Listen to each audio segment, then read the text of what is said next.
दोस्तों, Bihar GS academy में आपका स्वागत है। आज हम अति महत्वपूर्ण क्वेश्चन डीएलएड का 25 क्वेश्चन करने जा रहे हैं, जो कि साइंस का है, सेट नंबर 2। चलिए क्वेश्चन नंबर 1 की तरफ हम लोग चलते हैं।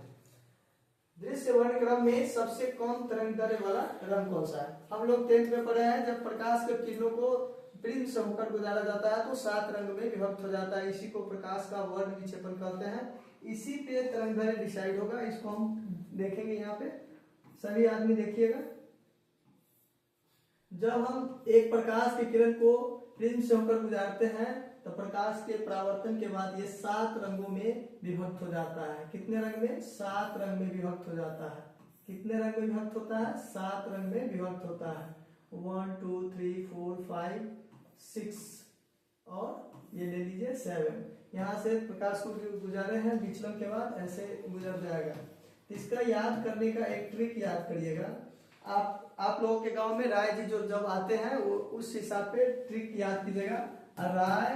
राय को रोज भी लिख सकते हैं। राय जब आइवे, मतलब राय जी जब दूध लेके आते हैं तो वैसे ही इस ट्रिक को याद कीजिएगा। राय जी जब आइवे तो आर से यहां से सेट कीजिएगा। R O G और B, राय जी जब आइवे। 1 2 3 4 5 6 7।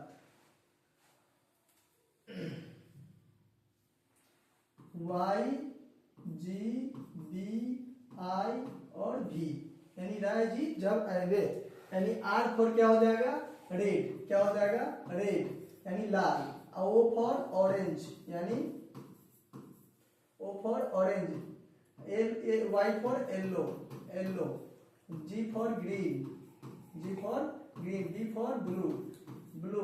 I for Indigo, Indigo, Indigo. और V फॉर वायलेट, वायलेट। यानी इसको याद करने का ट्रिक है। हर एग्जाम में इससे क्वेश्चन आता है।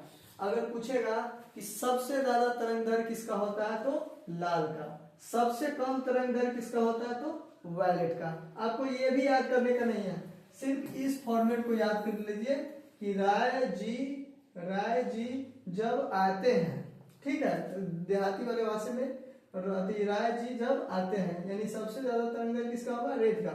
सबसे कम किसका होगा? वायलेट का। तो यहाँ पे हो जाएगा सबसे कम तरंगदैर्घ्य किसका है? सबसे नीचे वाले कौन है? वायलेट, यानी वायलेट हो जाएगा। बैगनी इज द राइट आंसर। इसी में उल्टा हो जाता है। अगर पूछेगा कि सबसे ज्यादा अपवर्तनांक किसका होता है? अपवर्तनांक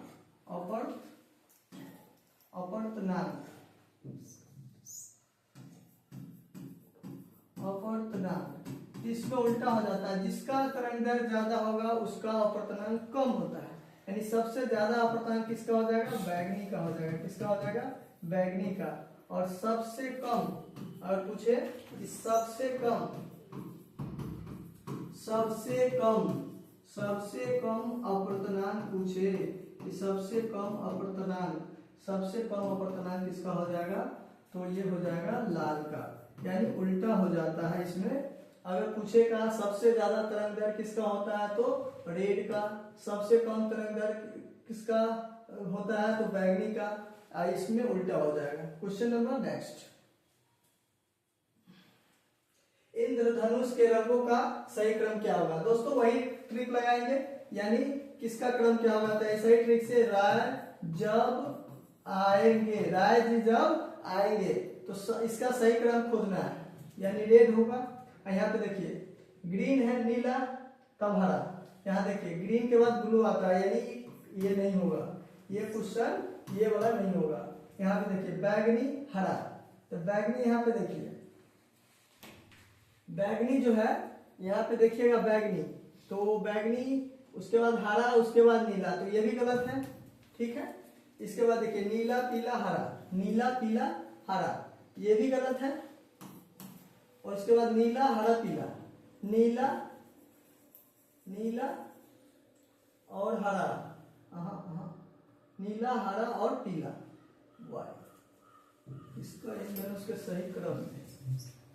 तो यहाँ पे क्या लिखे थे? रोआय जब आइवे, यानी यहाँ पे देखिए ऐसे सीधा करने पर ये भी ऑप्शन नहीं आ रहा, लेकिन यहाँ से देखिए तो यहाँ से आ रहा है वायलेट यानी बैगनी, इंडिगो, इंडिगो और ब्लू, यानी option number D, D is the right answer. Next question, Sriharikota द्वीप निकट अवस्थित है। श्रीहरिकोटा द्वीप कहाँ अवस्थित है? ये है चिल्का झील नहीं होगा दोस्तों, ये चिल्का झील तो उड़ीसा में है, लेकिन ये नहीं होगा, उड़ीसा में नहीं होगा, उड़ीसा गलत होगा, है श्रीहरिकोटा द्वीप, यानी श्रीहरिकोटा जो आंध्र प्रदेश से परीक्षण किया जाता है, ये पुलिकट झील के पास है। पुलिकट झील कहाँ पे है? तमिलनाडु में। कहाँ पे है?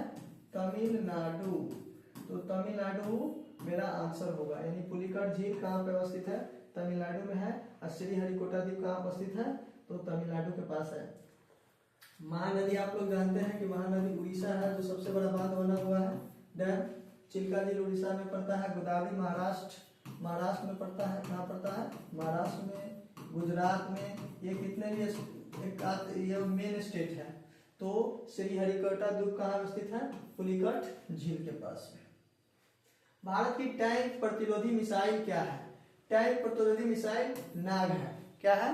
नाग है। नाग के बारे में थोड़ा जान लेते हैं। नाग को क्या, मिसाइल को क्या बोलते हैं? दागो और भूल जाओ। क्या कहते हैं? दागो और भूल जाओ। क्या कहते हैं? दागो और भूल जाओ। इसका कोट है दागो और भूल जाओ। इसका मतलब इंग्लिश में क्या कहते हैं? Fire and forget. क्या कहते हैं? Fire and forget. इसका मारक क्षमता जो है अप टू 4 किलोमीटर, यानी 4 किलोमीटर तक जा सकता है। अप टू कितना तक? 4 किलोमीटर तक इसका मारक क्षमता है। इसका कितना किलोमीटर तक का मारक क्षमता है? 4 किलोमीटर तक मारक क्षमता है। इसको डीआरडीओ द्वारा कब दिया? DRDO, defence research development organisation, इसको डीआरडीओ द्वारा सन 1990 में प्रक्षेपित किया गया था। सन 1990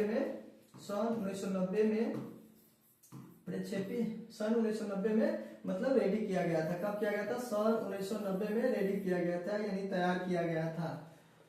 अब यहाँ पे नाग जो है, नाग, अब यहाँ पे चलिए एक ट्रिक बता देता हूं कि कौन कौन से मारक क्षमता है। चलिए चलते हैं नेक्स्ट क्वेश्चन में, आगे बताएंगे।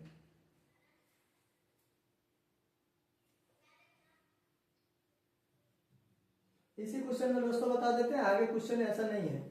देखिए एक ट्रिक याद कीजिएगा कि कौन से सतह से, अग्नि से कौन सा मिसाइल, पटना याद कीजिएगा, पटना, यानी पी से हो जाएगा पृथ्वी। क्या हो जाएगा? पृथ्वी, और ये हो जाएगा अग्नि, टी फॉर त्रिशूल, क्या हो जाएगा? त्रिशूल, एन फॉर नाग, क्या हो जाएगा? नाग, और ए से हो जाएगा आकाश। क्या हो जाएगा?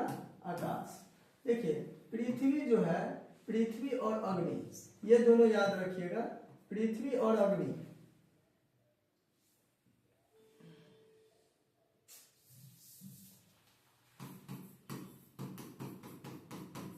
देखिए पृथ्वी और अग्नि जो अभी लिख दिए थे, मिट गया है।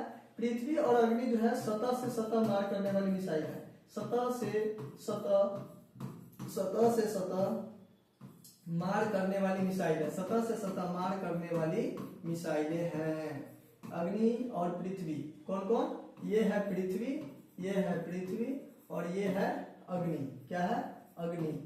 पूछेगा अग्नि कैसा मिसाइल है, तो बोलेंगे अग्नि जो है सतह से सतह मार करने वाली मिसाइल है। और याद करने का ट्रिक है, बिहार की राजधानी पटना, तो पटना पर अपना याद कर लीजिएगा। शुरू का 2 अक्षर जो है सतह से सतह मार करने वाली मिसाइल है। और यहाँ पे आइए त्रिशूल। क्या? त्रिशूल जो है ये, और यहाँ पे आकाश है। यहाँ पे है आकाश। ये दोनों मिसाइलें जो है सतह से हवा में मार करने वाली मिसाइल है। कहाँ से? सतह से हवा में मार करने वाली मिसाइल, सतह से हवा में मार करने वाली मिसाइलें हैं। सतह से हवा में मार करने वाली मिसाइलें है। और एन फॉर नाग, दागो और भूल जाओ तो आप लोग पढ़े किए हैं। नेक्स्ट क्वेश्चन की ओर चलते हैं। हास्य गैस किसे कहते हैं? हास्य गैस, यानी दोस्तों ये अगर क्या कहते हैं इसको, हास्य गैस किसे कहते हैं? देखिए बहुत स्टूडेंट क्या करता है, इसमें तो ऑप्शन ठीक है कि नाइट्रस ऑक्साइड हो जाएगा, ठीक है। लेकिन ऑप्शन देखिएगा, नाइट्रस ऑक्साइड का फॉर्मूला होता है N2O। लेकिन क्या होता है, कभी कभी ऑप्शन में नाइट्रोजन डाइऑक्साइड लिखा रहता है। क्या लिखा रहता है? नाइट्रोजन डाइऑक्साइड, और ये मार देता है बच्चा सब, गलत हो जाता है। NO2 नहीं होगा, इसका आंसर क्या होगा? N2O होगा, जिसको एंथेसिया में भी यूज किया जाता है। किसमें? एंथेसिया में। किसमें यूज किया जाता है? एंथेसिया में यूज किया जाता है। किसमें? एंथेसिया। एंथेसिया का मतलब हो गया ऑपरेशन थिएटर में। इसका नाम क्या है? N2O, इसको एंथेसिया में मरीजों को बेहोश करने के लिए किया जाता है। मरीजों को बेहोश करने के लिए किया जाता है। बेहोश करने के लिए किया जाता है। करने के लिए किया जाता है। बेहोश करने के लिए किया जाता है। और हास्य गैस को, हास्य नाम से ही है, इसको क्या कौन गैस कहते हैं? Laughing gas. क्या कहते हैं? लाफिंग गैस के नाम से भी जाना जाता है। अब यहाँ पे देखिएगा SO2 ये अम्ल वर्षा के लिए जिम्मेदार है। किसके लिए? अम्ल वर्षा के लिए जिम्मेदार है। SO2 और NO2 क्या होता है? एक SO2 और NO2 भी होता है, जो नाइट्रोजन डाइऑक्साइड है। ये हास्य गैस नहीं है, नाइट्रोजन डाइऑक्साइड है। इसमें अम्ल वर्षा के लिए भी उत्तरदायी है। कार्बन मोनोऑक्साइड जानते हैं, CO फॉर्मूला होता है। ये क्या है?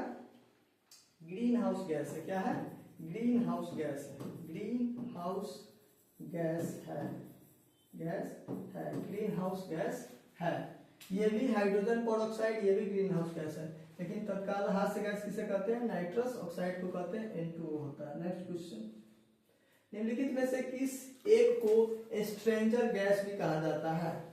स्ट्रेंजर गैस याद करने से पहले आपको पीरियोडिक टेबल के 18 ग्रुप के एलिमेंट अक्रिय गैस को याद करना होगा। हम उसको बताते हैं। अक्रिय गैस की संख्या 6 होता है। अब देखिएगा, helium, neon, argon, krypton, radon, helium, neon,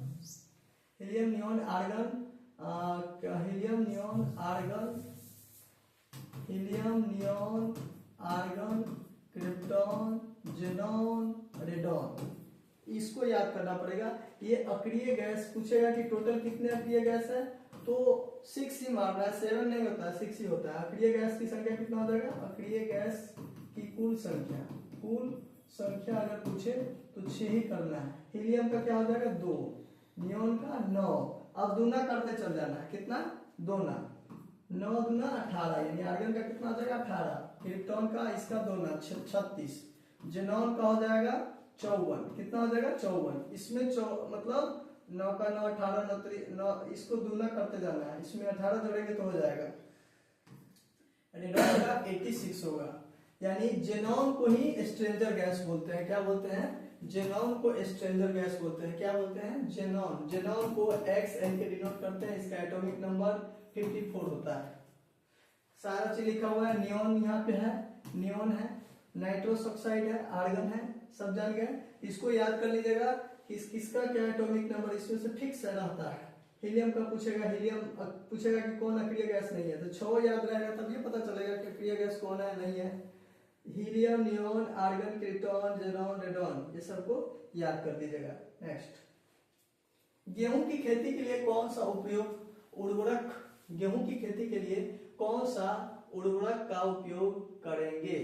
अब देखिएगा, इसमें से कौन सा उर्वरक का उपयोग करेंगे?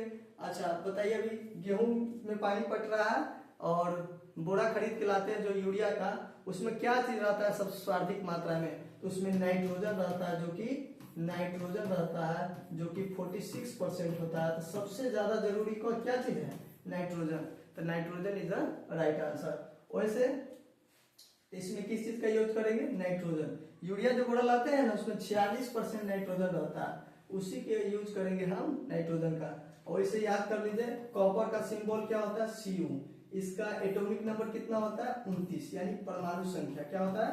परमाणु संख्या। ये पूछता है, याद करते चलिएगा, पूछेगा कि कॉपर का परमाणु संख्या कितना होता है, तो 29। इसी का दुगुना करके एक आध जोड़ देंगे तो द्रव्यमान संख्या भी निकल जाएगा। लोहा, लोहा का संकेत क्या होता है, Fe, इसका परमाणु संख्या हो जाएगा 26। पोटेशियम का हो जाता है K और इसका परमाणु संख्या हो जाएगा 19। ये सब याद करिएगा, तत्काल nitrogen is the right answer.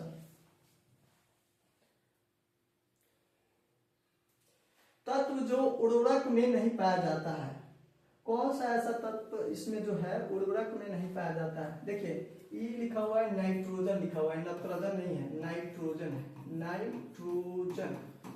अभी पढ़े हैं कि यूरिया में नाइट्रोजन होता है, क्लोरीन होता है, फास्फोरस होता है, लेकिन हाइड्रोजन कहीं पे भी नहीं होता है। कहाँ पे, हाइड्रोजन जो है तत्व जो उर्वरक में नहीं पाया जाता, हाइड्रोजन किसी चीज में नहीं पाया जाता है। ठीक है, नेक्स्ट क्वेश्चन की ओर। वैसे याद कीजिएगा, क्लोरीन का एटॉमिक नंबर कितना होता है, 16। फास्फोरस का P फॉर 15 का फास्फोरस होता है। नाइट्रोजन का 7 होता है। नेक्स्ट, कौन सा स्तनपायी है।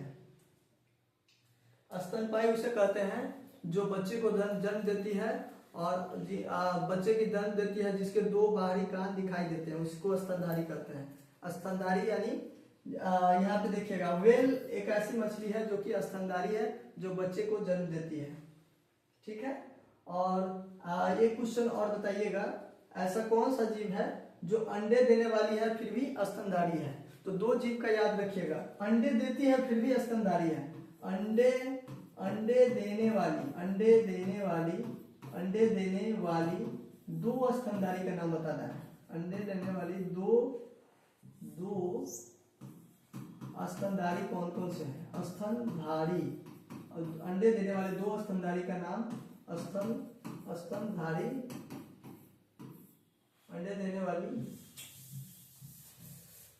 देने वाली 2 स्तनधारी के नाम, अंडे देने वाली 2 स्तनधारी का नाम बताएं। स्तनधारी का नाम क्या हो जाएगा, एकिडना और प्लेटिपस। क्या हो जाएगा, एकिडना और प्लेटिपस। क्या हो जाएगा, एकिडना और प्लेटिपस।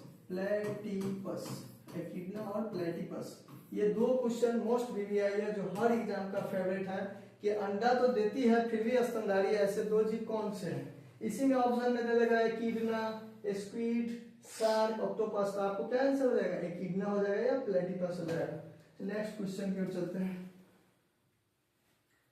निम्न प्रजातियों में से कौन सी दांत वाली वेलों में विशालता है, यानी सभी वेल मछली का ही प्रकार है।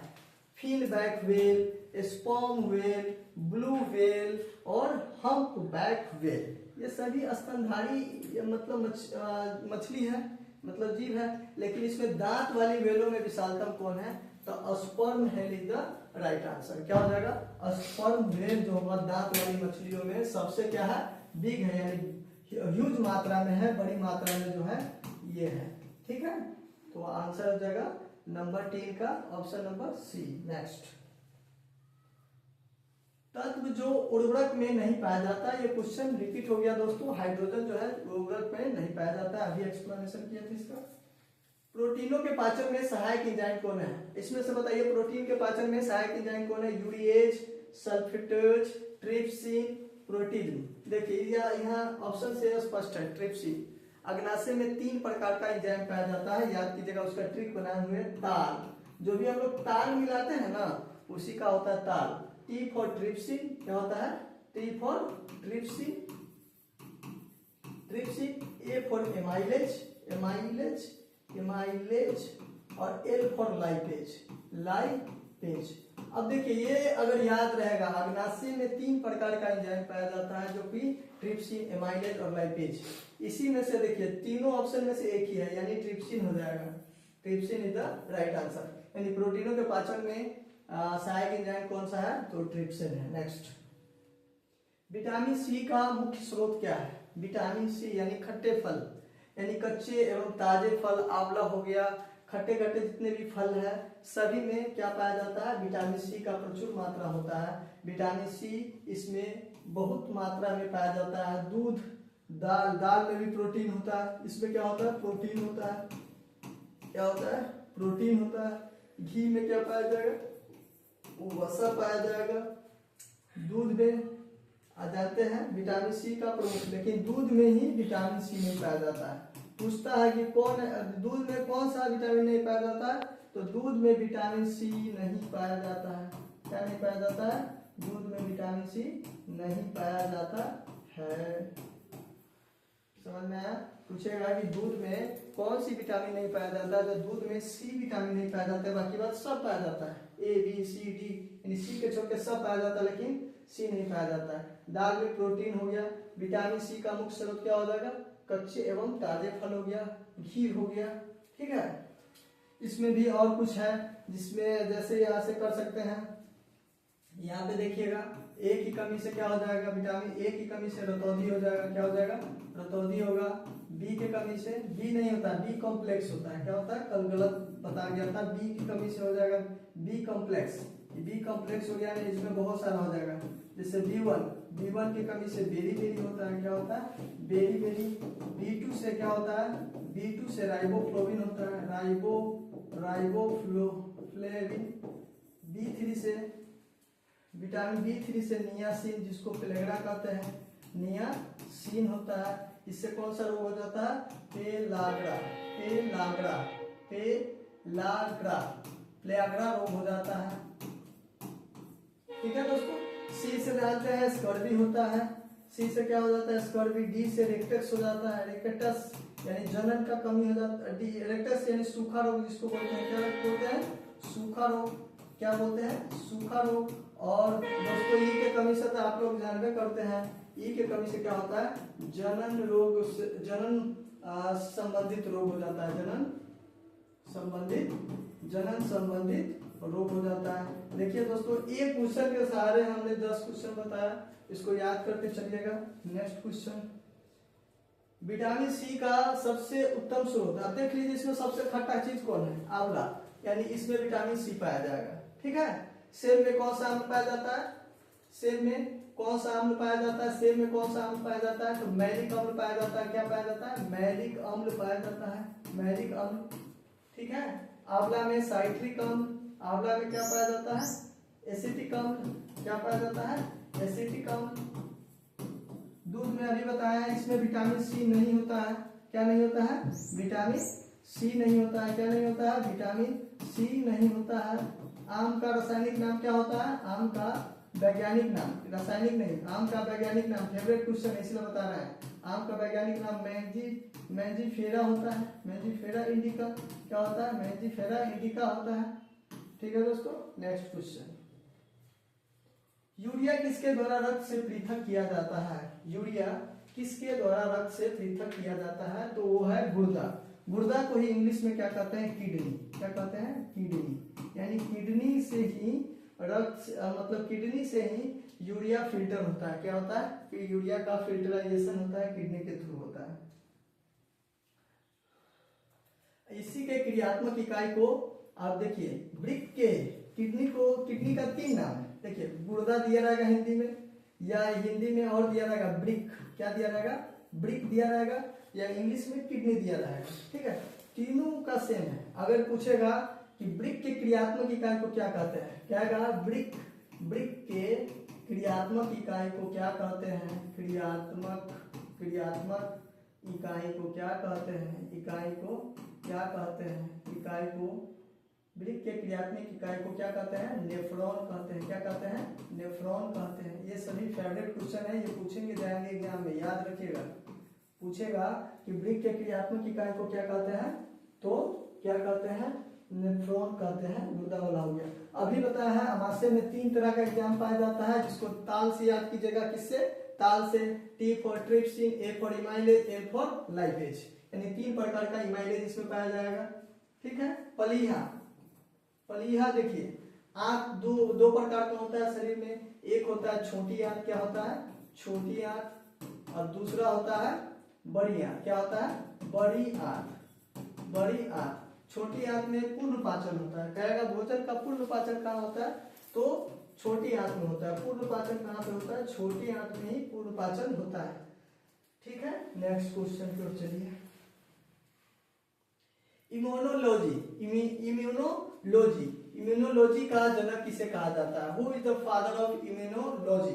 तो इसको जेनर, एडवर्ड जेनर को कहा जाता है। किसको कहा जाता है? Edward Jenner. एडवर्ड जेनर को चेचक के पिता, चेचक का भी खोज किया था। क्या किया था? चेचक का भी खोज किया था। यानी एडवर्ड जेनर साहब ने चेचक के मतलब पिता कहे जाते हैं। ठीक है। कार्ल लैंडस्टीनर, ये ब्लड ग्रुप का खोज किया था। किसका किया था? ब्लड ग्रुप, ब्लड ग्रुप का कार्ल स्टीनर, लैंडस्टीनर ने क्या कहते हैं, कार्ल लैंडस्टीनर ने ब्लड ग्रुप का खोज किया था। और रॉबर्ट कोच, रॉबर्ट कोच जो है टीबी का खोज किया था। किसका? टीबी का। टीबी यानी ट्यूबरक्लोसिस। क्या होता है? ट्यूबरक्लोसिस, ट्यूबरक्लोसिस,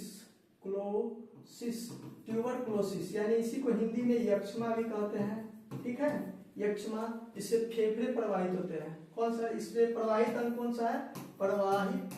प्रभावित होगा। क्या? प्रभावित अंग, प्रभावित अंग पूछता है कि टीबी से प्रभावित होने वाले अंग का नाम बताइए, तो क्या होगा? फेफड़ा। क्या हो जाएगा? फेफड़ा हो जाएगा। ठीक है, तो रॉबर्ट कोच ने किसका खोज किया? टीबी का। इसका हिंदी में नाम क्या है? यक्ष्मा। और इसका फुल फॉर्म क्या होता है? ट्यूबरक्लोसिस। प्रभावित अंग कौन सा है? फेफड़ा। लुई पास्चर, नेक्स्ट क्वेश्चन की ओर चलिए। लुई पास्चर रेबीज के टीके का खोज किया। किसका? रेबीज के टीके का खोज किया है। टीके, रेबीज के टीके का खोज किया है। लुई पास्चर ने किसका खोज किया है? रेबीज ने टीके का खोज किया है। ये कुत्ते के काटने से बीमारी होता है। रेबीज किसके काटने से होता है? कुत्ते के काटने से बीमारी होता है। कुत्ते के काटने से बीमारी होता है। नेक्स्ट क्वेश्चन दोस्तों, इसको याद करिएगा, डिस्कशन बहुत इंपॉर्टेंट है। नेक्स्ट, रानीखेत बीमारी किससे संबंधित है? रानीखेत बीमारी नहीं बकरी से है, न गाय से, न घोड़ा से है, मुर्गी से है। किससे है? मुर्गी से। रानीखेत बीमारी किसका है? तो मुर्गियों का बीमारी है। ठीक है, मुर्गी का बीमारी है। नेक्स्ट क्वेश्चन, मनुष्य के अंगों में से कौन सा एक हानिकारक विकिरणों से सर्वाधिक सुप्रभाव है? देखिए, देखने से तो लगेगा कि हृदय तो मार देते हैं, चाहे आंख हो जाएगा, लेकिन सबसे ज्यादा इफेक्टिव कोई अंग है तो वो है मस्तिष्क। इसके अनुसार यानी मनुष्य के अंगों में कौन सा एक हानिकारक विकिरणों से सर्वाधिक सुप्रभाव है, तो मस्तिष्क है। मस्तिष्क सबसे ज्यादा प्रभावित है। मस्तिष्क जो होते हैं आंख, हृदय, फेफड़े से भी मतलब सबसे ज्यादा प्रभावित क्या हो जाएगा? मस्तिष्क। नेक्स्ट, ब्रेन की बीमारी का पहचाना जाता है। अब देखिए, इसमें कंफ्यूजन हो जाता है। क्या करते हैं सभी लोग कि ईईसी, ईईजी, आई दुगो में कंफ्यूज हो जाता है। सब ईईजी, आईएसीसी है, लेकिन इसके फुल फॉर्म को जानिएगा तब हो जाएगा। ईईजी है। ठीक है, इसमें क्या है? ई और सी है। देखिए, इसमें किससे? ब्रेन। ब्रेन मतलब किसका? दिमाग से, मस्तिष्क से। क्या? मस्तिष्क वाला है। ठीक है, मस्तिष्क वाला है यानी दिमाग वाला है। क्या वाला है? दिमाग वाला है। अब देखिए, इसका होता है इलेक्ट्रोकार्डियोग्राफ। क्या होता है? इलेक्ट्रोकार्डियो, कार्डियो मतलब क्या होता है? हृदय होता है। क्या होता है? हृदय होता है। इलेक्ट्रोकार्डियोग्राफ होता है, यानी ये किससे संबंधित है? हृदय रोग से संबंधित है। हृदय रोग से संबंधित है, तो ये आंसर नहीं होगा। ठीक है, ये आंसर नहीं होगा। अब देखिएगा, ये इलेक्ट्रोइंसेफेलोग्राफ यानी ए इज द राइट आंसर। यानी ब्रेन की बीमारी को पहचानने का क्रम क्या है? ईईजी रहेगा तो क्या हो जाएगा? ब्रेन वाला होगा। अगर ईईसी रहेगा तो क्या हो जाएगा? हृदय वाला हो जाएगा। यानी कार्डियोलॉजी यानी हार्ट से संबंधित है। नेक्स्ट क्वेश्चन,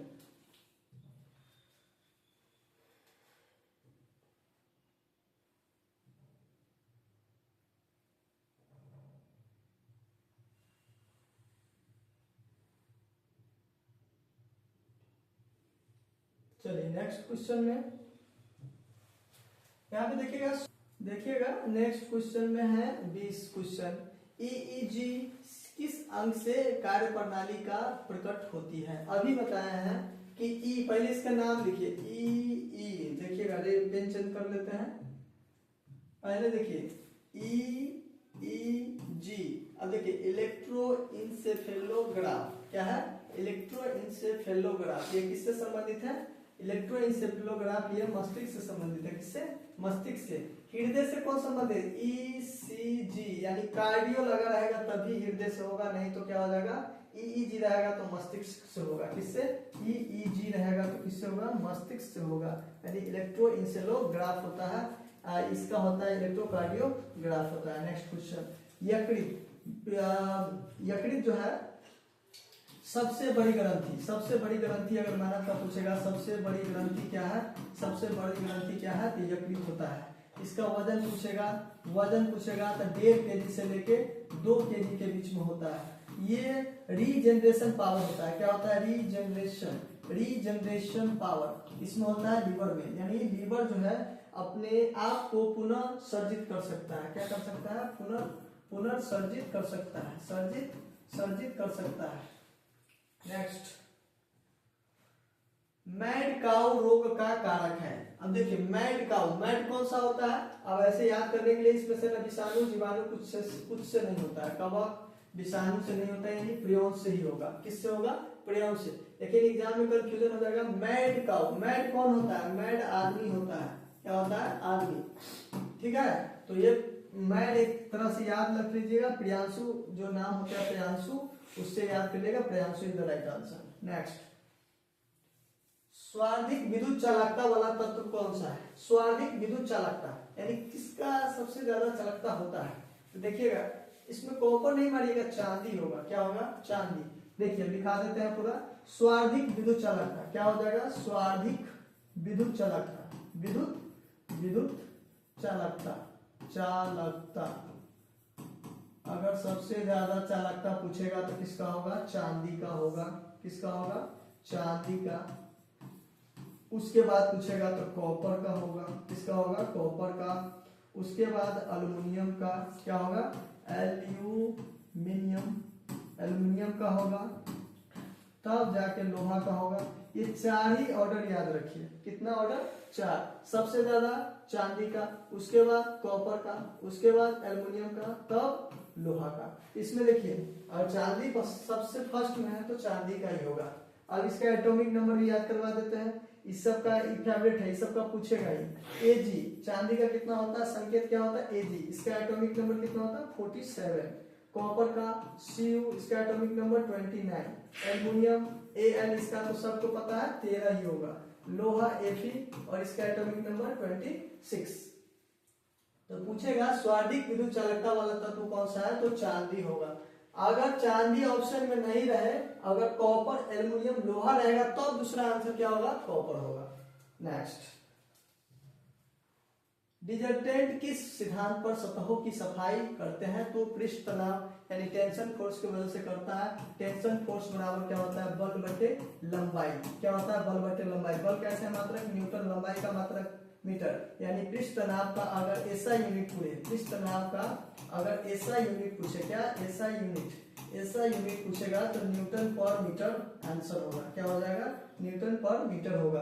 अगर तनाव बढ़ाएंगे तो बल भी ज्यादा लगेगा, अगर लंबाई कम करेंगे तो बल भी ज्यादा लगेगा। नेक्स्ट क्वेश्चन, टीआरपी क्या है, टीआरपी का फुल फॉर्म क्या होता है, टीआरपी का फुल फॉर्म क्या होता है। टीआरपी का फुल फॉर्म देखिएगा, टीआरपी टेलीविजन रेटिंग पॉइंट। क्या होता है, टेलीविजन रेटिंग पॉइंट। क्या होता है, टेलीविजन रेटिंग पॉइंट। क्या होता है, टेलीविजन रेटिंग पॉइंट। अब इसमें से ऑप्शन देखिए, टेक्निकल है नहीं होगा, ट्रेड नहीं होगा, ट्रेड से रिलेटेड नहीं होगा, टेलीविजन एंड रेटिंग पॉइंट, यानी D is the right answer. 8 मार्च को क्या मनाया जाता है, 8 मार्च को क्या मनाया जाता है।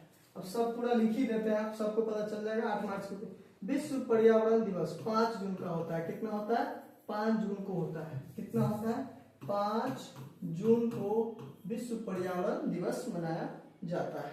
बाल दिवस जो कि 14 नवंबर को मनाया जाता है। कब? 14 नवंबर। 14 नवंबर को मनाया जाता है। माता दिवस 12 मई को मनाया जाता है। और इसी दिन नर्स दिवस भी होता है। किस दिन? नर्स दिवस भी इसी दिन मनाया जाता है। और विश्व महिला दिवस कब मनाया जाता है? 8 मार्च। कब मनाया जाता है? 8 मार्च। यानी D is the right answer. यानी इसको क्वेश्चन को आप लोग करेंगे और इतने क्वेश्चन डिस्कशन को अच्छी तरह से देखिएगा। क्लास सेट नंबर 3 कल होगा। Next, thank you.